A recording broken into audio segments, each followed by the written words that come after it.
Mark. I'm Alison Doherty. Good afternoon, everybody. I'm the MIDAS theme manager, and as Mark said, it's a bit of a mouthful. It's the Methodological Innovation, Developmental Adaptation and Support theme. I'm also a research fellow within the University of Central Lancashire. This afternoon, we've got two pre-prepared presentations on two of our recently conducted reviews. Each of these presentations lasts 10 minutes, and then we've got around 3 or 4 minutes at the end for any questions. So just a bit of housekeeping. Please can you keep muted whilst the presentations are running. If you'd like to ask a question, then please post your question in the feed loop chat. It's hard to say that. Or you can raise your hand in the function, which is in the participants list. If you click on the participants list, and at the bottom, there's a button on the bottom right, which has a little raised hand. So thank you. Without further ado, I'll pass you on to my colleague, James Hill, for the first presentation.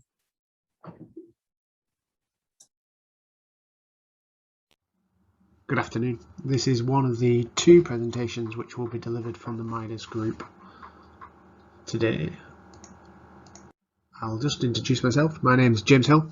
I'm one of the staff members from the University of Central Lancashire as part of the SEED group. We're a group specialising in systematic reviews, economic evaluations and decision science. From a clinical perspective, my expertise lies within systematic reviews and systematic review methodology, and also I have a domain knowledge around health informatics. The systematic review which we'll be focusing on today was examining the effectiveness of continuous quality improvement based around two kind of outcomes. First one is process, so we're interested, does it help to improve adoption of new particular strategies or processes within healthcare? And the other area of impact we're looking at is, does it help to improve patient-specific outcomes? This was a systematic review we published in 2020. It was published in the Journal of Implementation Science. What I'll do is I'll just post the URL to the paper. It's an open access journal, so if you want to read the full paper, please just click on the link in the discussion bar and you'll have full access to the information there. This was published by 3 authors, so I was the lead author of the team. I was also co-author with Anne-Marie Stephanie and Andy Clegg, our professor, who was overviewing the project. So the plan for the presentation is we're just going to give you a kind of a brief introduction to what is continuous quality improvement, so you have some context of what the intervention is and how it works. I'm going to give you the background of kind of why the review was done, what are the gaps in the research. I'm going to tell you the methods of the review, so how did we undertake the review, how did we synthesize the paper, carry out the research strategy, etc. Then I'll give you kind of a brief overview of the results, so the kind of key findings and the evidence which helped to inform practice, and I'll give you kind of the main conclusions from the review, and then we'll move on to the implementation of how we've took the review now and adopted some of the findings from the review in a local trust.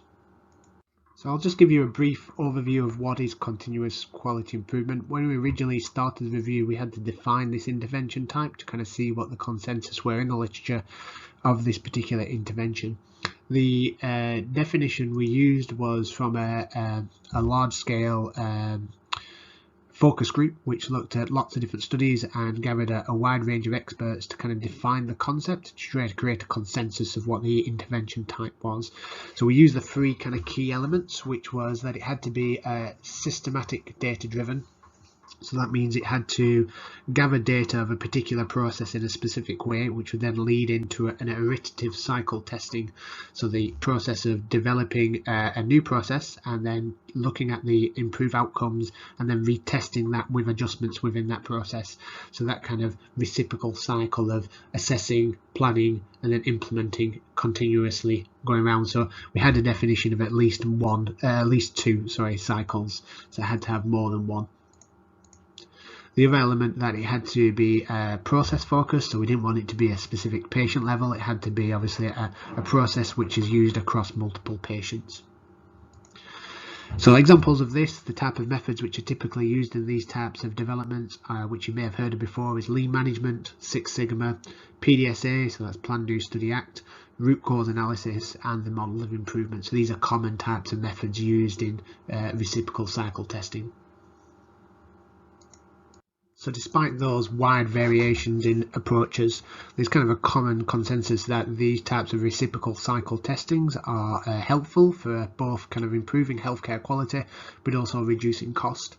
We were particularly focused on the two outcomes as mentioned before. We were interested in process improvement, so that's adoption of a particular behaviour or a new strategy, and if it can then lead to a patient improvement or a patient outcome improvement. So looking at the previous reviews in this domain, the kind of main limitations of them, they've been very focused, so they're either focused around a very specific subpopulation, or they're focused around a very specific clinical setting, so even one type of clinical setting.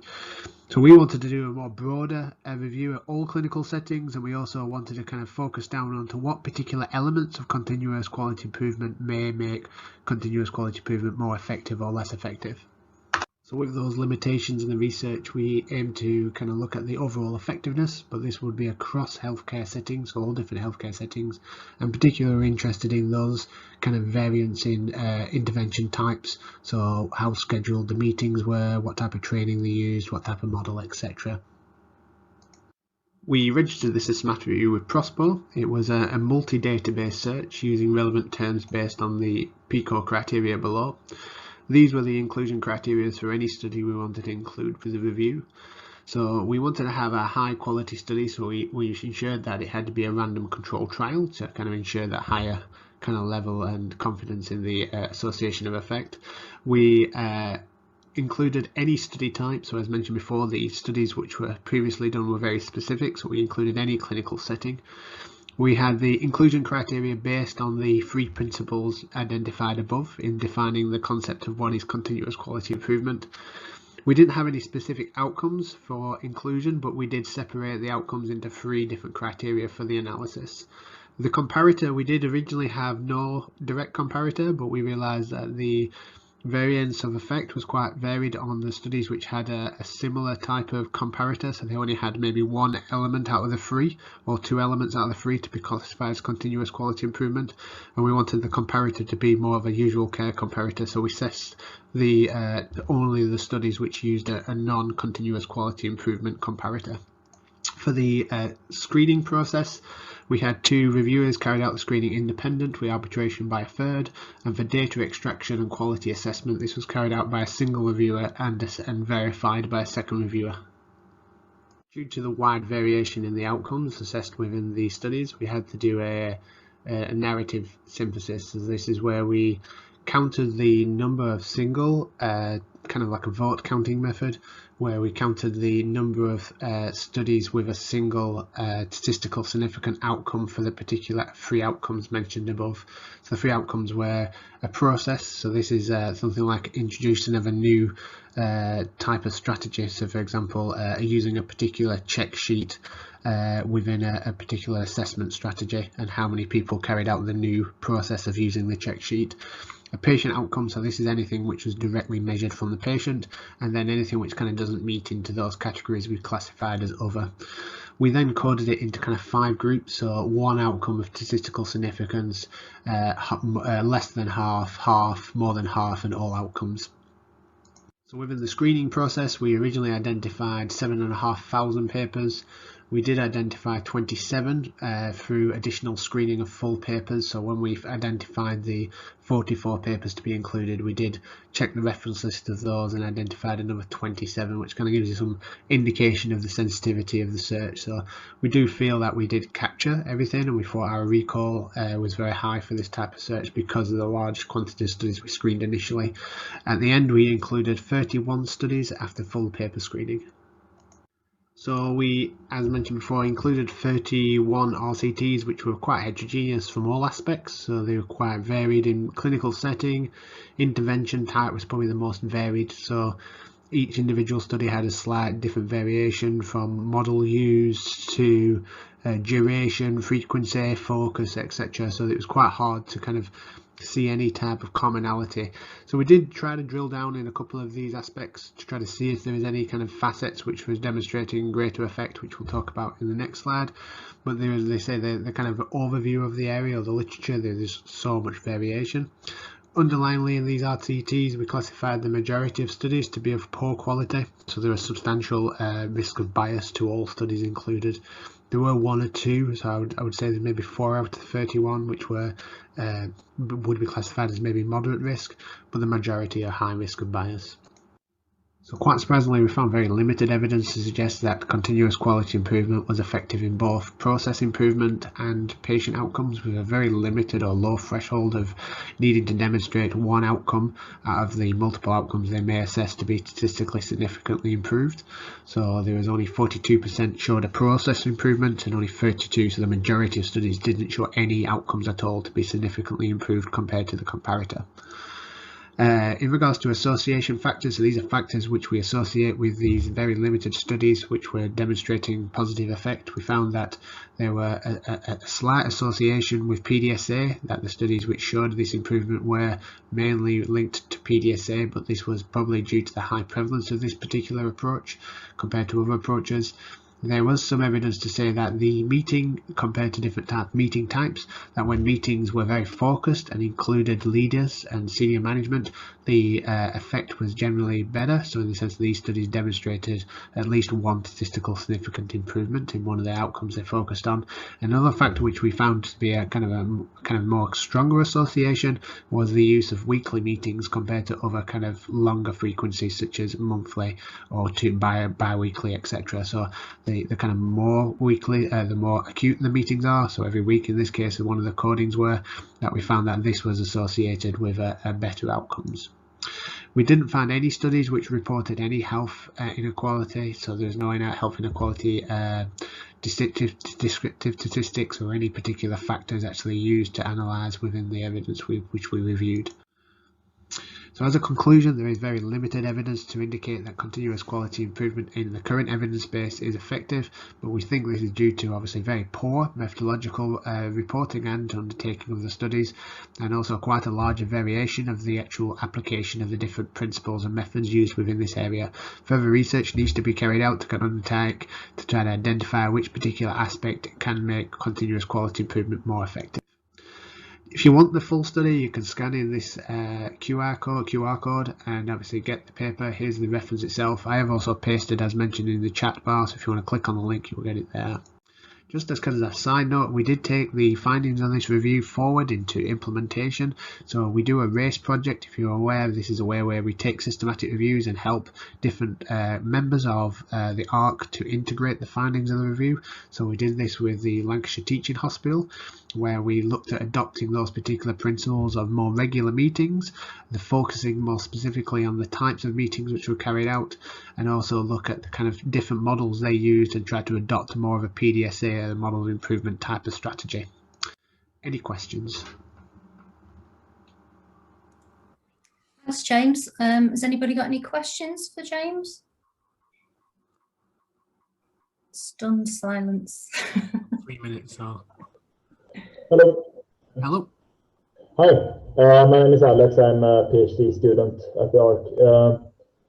I wrote it in the chat too, but I was just thinking it might be difficult to compare to the kind of the control group, because even if an organization doesn't have a formalized or recognized structure for quality improvement,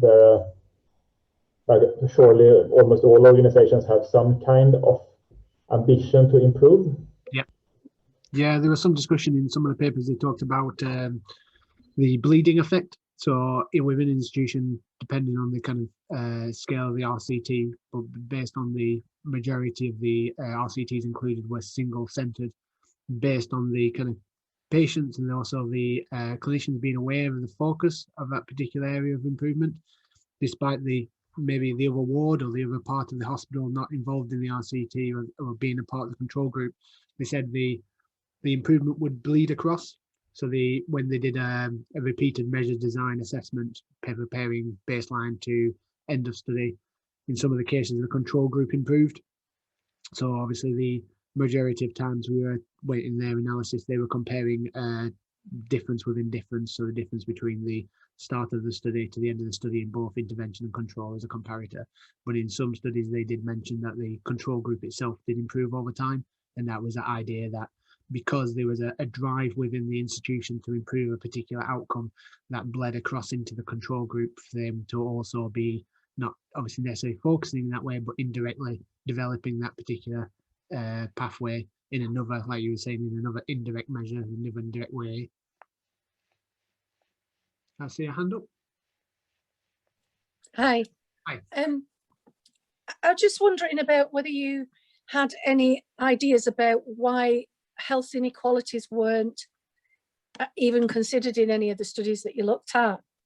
No, I mean, there was no breakdown of population. It didn't seem to be the focus. So with these studies as a whole, we found they were, because we one of the things we did check is possible funding bias for who were undertaking these studies, because they seem to have a very specific focus of what they were trying to achieve, and in many cases it would be an external institution coming into a trust to try to develop a particular strategy, and they were trying to kind of demonstrate their effectiveness on their particular process or method of improvement, with a limited exploration of any other factors outside just saying that they're trying to demonstrate effect. So yeah, there was, like I say, the description of the populations when we looked at patient level outcomes. There was minimal patient level description data, and even when you look at institutional data, it was very limited. It was very focused around the effect and justifying the effect. And we also found some suspicious statistical testing, so where they would try to test everything just to demonstrate some type of effect. But yeah, Right. I would assume it underlined the motivation of what they were trying to achieve. Yeah. Thank you, James. Thanks, James. I'm just conscious of the time. I think we need to move on to the next presentation, please, Dave.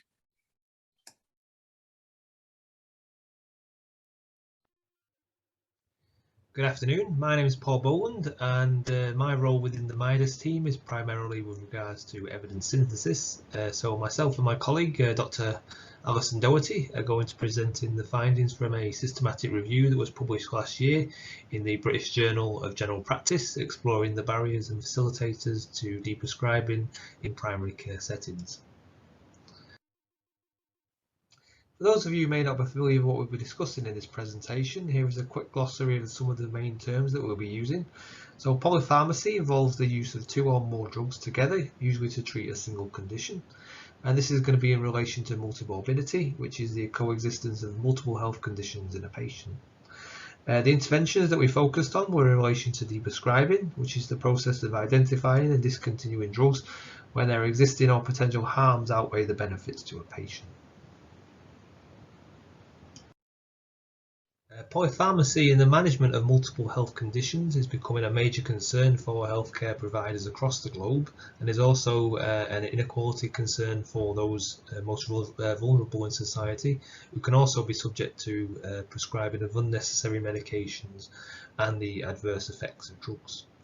Although older people are particularly affected by polypharmacy, people with learning disabilities, younger people and those in deprived areas may also have multimorbidities and be also prescribed polypharmacy.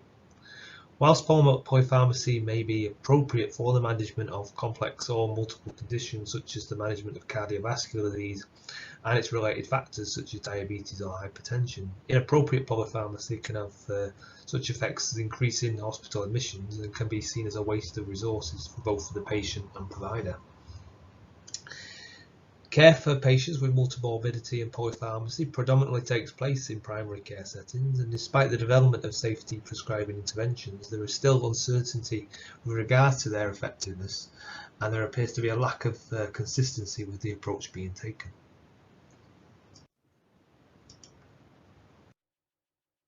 So the aim of this review was to identify the barriers and facilitators to safety prescribing for adults with multimorbidities and polypharmacy in primary care settings. Previous reviews have explored patient and prescriber barriers and facilitators to safety deprescribing. However, none have explored them at different socio-ecological levels, which is a model that we'll be discussing later on in the presentation. Within the development of interventions, it is believed that having an understanding of any barriers and facilitators can inform the development, implementation and impact in primary care. That's why we're focused on these within this review. Here's an overview of the systematic review method that we used. We followed recognised guidance and reporting standards and registered the protocol on Prospero, which can be viewed on their website. For our search strategy, we used 5 different electronic databases and included medical subject headings, or MESH headings as they're known, and these included terms relating to polypharmacy, multimorbidity and deprescribing. And these search terms were supplemented by hand searching journals such as the BMJ Open. Title and abstract screening and full paper screening was carried out by 2 independent reviewers, which I was one of them, and data extraction was also carried out independently using the MMAT Mixed Methods Assessment tool, which was selected because not only did we look at qualitative studies, but also we included quantitative research as well. The socio-ecological approach, which was mentioned before, was selected as a means of presenting our findings because it is a theory-based framework used for the understanding of complex and often interconnected barriers and facilitators within multiple levels of a whole system, such as those within healthcare. As you can see, the model is divided into 4 areas, which are cultural, organisational, interpersonal and individual. And I'm going to pass you on to my colleague Alison, who is going to discuss our findings. So, what did we find? After searching and screening of all results, we identified 40 eligible studies from 14 different countries reporting on barriers and facilitators to deprescribing in primary care. Most studies were conducted in America, Australia and Germany, and the majority were recently published. None were published between 2000 and 2010. 24 of the studies were qualitative, 12 were quantitative and 4 were mixed methods.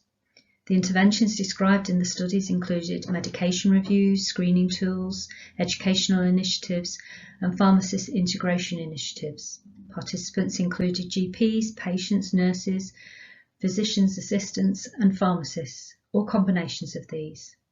5,516 participants were included in the review. The barriers were complex and interwoven at different socio-ecological model levels. Cultural barriers included a culture of diagnosis and prescribing, i.e. a pill for every ill.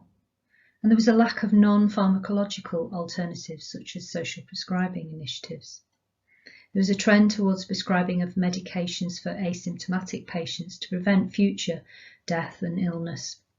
And patients in countries with free prescriptions were less likely to cease medications. And there was a continuation of unnecessary preventative medicine in older people.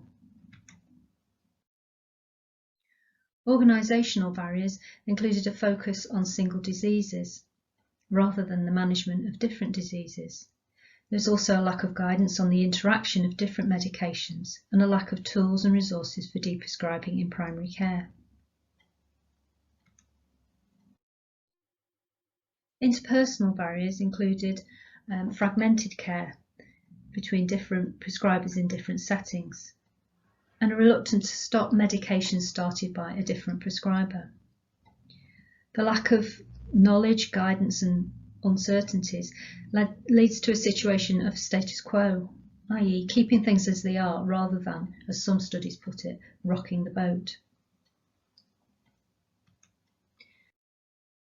Individual barriers included patients might be reluctant to cease taking long-term medications.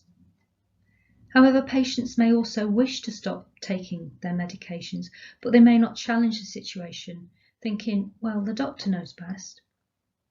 And certain patients may have cognitive disabilities or impairments and rely on busy or different carers and family members, and there may be opposition from those carers and family members over the withdrawal of certain medications.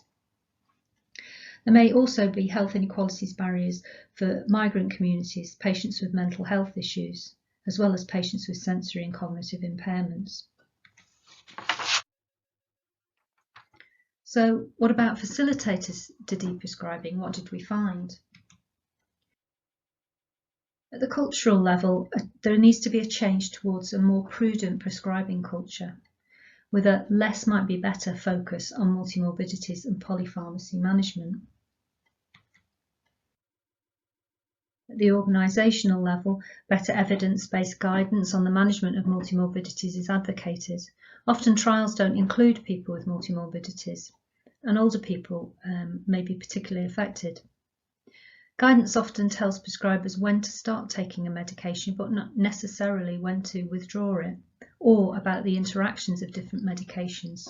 So deprescribing should be a component of all treatment guidelines. Interpersonal facilitators, well, we need improved communication and continuity of care between patient and doctor, but also between patient, doctor and other prescribers and providers in different healthcare settings. However, continuity of care is challenging due to things like professional barriers, limited time and resource constraints. Closer collaboration between different disciplines is also advocated, for example, closer collaboration between pharmacists and GPs. Finally, at the individual level, facilitators may include improved prescriber and patient awareness, understanding and knowledge. Patients may wish to stop taking medications or take fewer medications, and there needs to be a dialogue between the patient and the doctor. Tipping points may be useful in initiating discussions about deprescribing. For example, a deterioration in an existing multi-morbidity. Stepwise reductions may be advocated, and it may be useful to prioritise medication reviews for certain medical conditions such as cardiovascular disease, mental health issues and neurological conditions. Trust in GP influences patients' willingness to stop medications, and there needs to be improved communication, patient-centred care and patient involvement in decisions over their medication management. In summary, we found these 7 key considerations for policy, practice and research, which address all of those social, ecological model levels. So things about creating a culture of prudent prescribing, bringing key stakeholders together, shared decision making, conducting trials involving patients with multimorbidity and polypharmacy, a broader view on what constitutes quality care in medication management, the co-development of safe deprescribing interventions, tools and resources in primary care, and investigating the effectiveness and appropriateness of non-pharmacological alternatives such as social prescribing. Our review has been published. This is a visual summary that we produced, and our paper is published in the BJ GP Open, and it was one of the top 10 most read papers for 2020. The reference for our paper is included here on this slide. I'd like to acknowledge the funders, the NIHR ARC Northwest team, the research team and the co-authors involved in this review, including our public advisors Lynn Hedgecoe and Ed Ranson for their valuable contributions. Thank you for listening, and I'm happy to take any questions that you may have.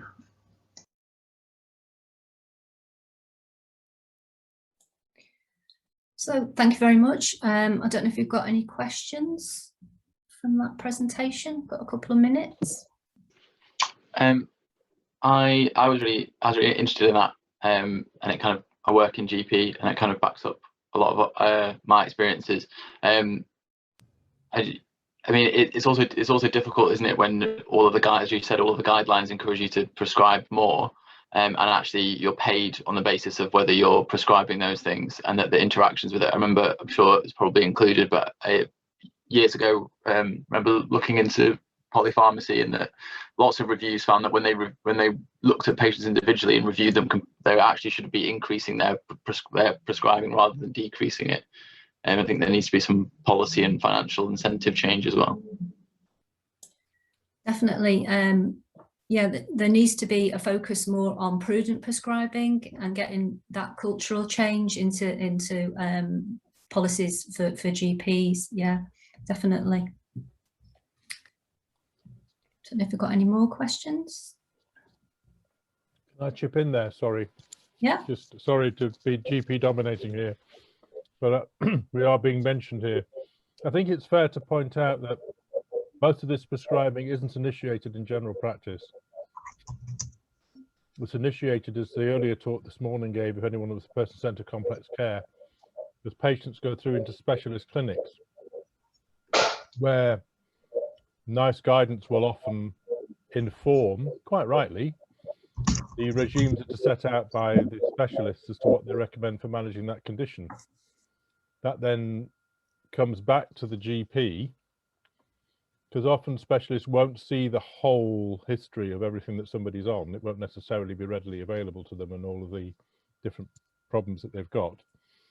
To try and sift through which of those prescriptions are the most relevant for that person's condition and which perhaps they could discuss might be reduced or stopped. And that's where the gap is, both in the research of how drugs interact with people with different conditions, and that interaction between poverty, loneliness, mental health, a whole host of other things, diet, smoking, drinking, all those other things that people do or have to cope with, that will also affect how they manage medications in their bodies. And then you have multiple medications and multiple conditions, and we're trying to get research to begin to look at huge data sets that can start to give us some expert information that can guide those decisions. But at the moment, we don't really have it, and you can never do it by randomized controlled trials. We need to think of other ways of trying to do that. And in fact, there is a project that the ARC has been working with, which unfortunately just been knocked back, but we're going to revise and resubmit, called Dynarix, which will start to look at that using mega data sets and start to identify some patterns that would guide those decisions. Thanks, Mark. We've got a couple of hands up, but I'm just conscious of the time. Perhaps we could take just one more. Hilary, I think you've had your hand up quite some time. Hi, thanks. I was just wanting to point out something about the patient dynamic in this, and it actually ties into some things that Mark was saying there. There's this perception amongst that people have that well, the consultant put me on this, and a real reluctance then to come off some medication as a consequence when the GP or the pharmacist wants to do some sort of review. And there's also a perception that this is about saving money, and you know, the compliance then and becomes difficult. Thanks, Hilary. Some very pertinent points there. I'm sorry, there's lots of hands up, but unfortunately we're going to have to move on to our next slot, which I think is Chai.